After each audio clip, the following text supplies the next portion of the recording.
أعوذ بالله من الشيطان الرجيم. بسم الله الرحمن الرحيم. إذا وقعت الواقعة ليس لوقعتها كاذبة خافضة رافعة إذا رجت الأرض رجا وبست الجبال بثا فكانت هباء منبثا وكنتم أزواجا ثلاثة فأصحاب الميمنة ما أصحاب الميمنة وأصحاب المشأمة ما أصحاب المشأمة والسابقون السابقون أولئك المقربون في جنات النعيم ثلة من الأولين وقليل من الآخرين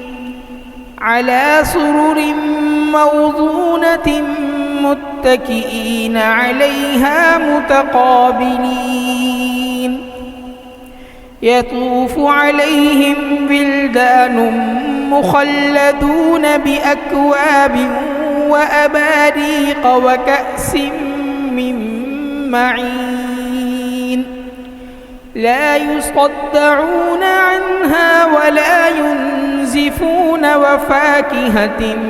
مما يتخيرون ولحم طير مما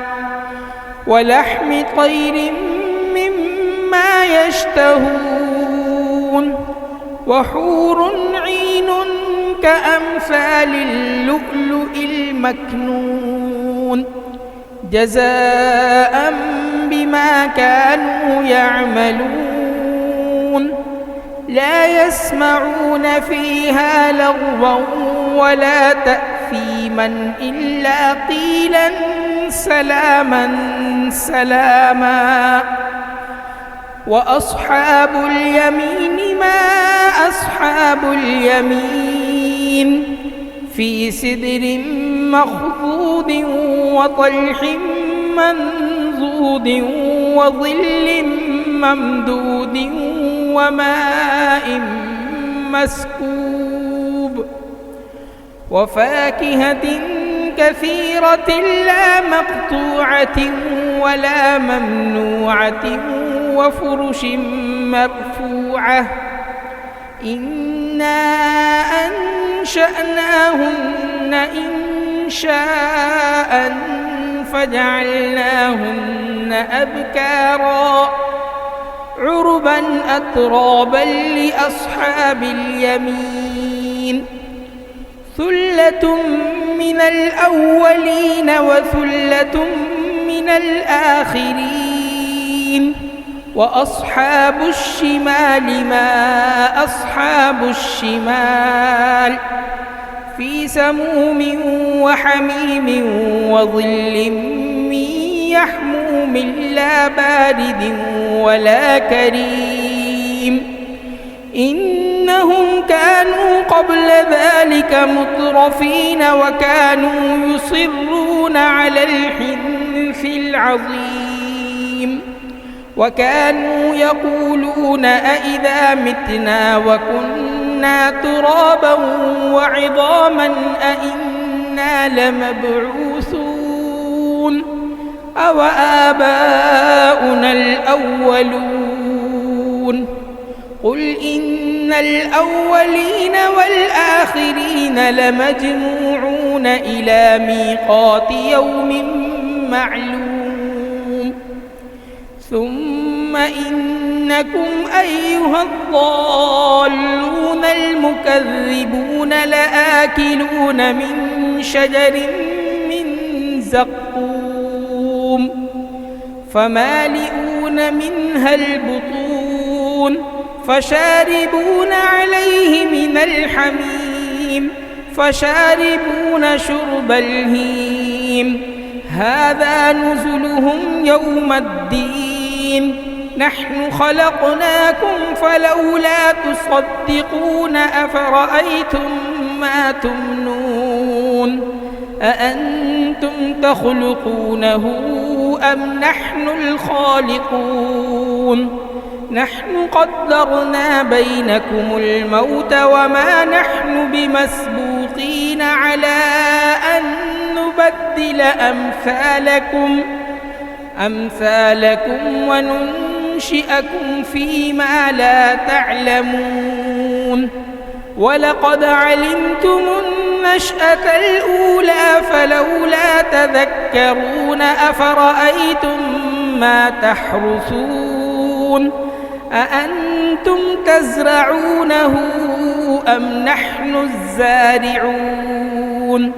لو نشاء لجعلناه حطاما فظلتم تفكهون إنا لمغرمون بل نحن محرومون أفرأيتم الماء الذي تشربون أأنتم أنزلتموه من المزن أم نحن المنزلون لو نشاء جعلناه أجاجا فلولا تشكرون أفرأيتم النار التي تورون أأنتم أنشأتم شجرتها أم نحن المنشئون نحن جعلناها تذكرة ومتاعا للمقوين فسبح باسم ربك العظيم فلا أقسم بمواقع النجوم وإنه لقسم لو تعلمون عظيم إنه لقرآن كريم في كتاب مكنون لا يمسه إلا المطهرون تنزيل من رب العالمين أفبهذا الحديث أنتم مدهنون وتجعلون رزقكم أنكم تكذبون فلولا إذا بلغت الحلقوم وأنتم حينئذ تنظرون ونحن أقرب إليه منكم ولكن لا تبصرون فلولا إن كنتم غير مدينين ترجعونها إن كنتم صادقين فأما إن كان من المقربين فروح وريحان وجنة نعيم وأما إن كان من أصحاب اليمين فسلام لك من أصحاب اليمين وأما إن كان من المكذبين الضالين فنزل من حميم وتصلية جحيم إن هذا لهو حق اليقين فسبح باسم ربك العظيم صدق الله العظيم.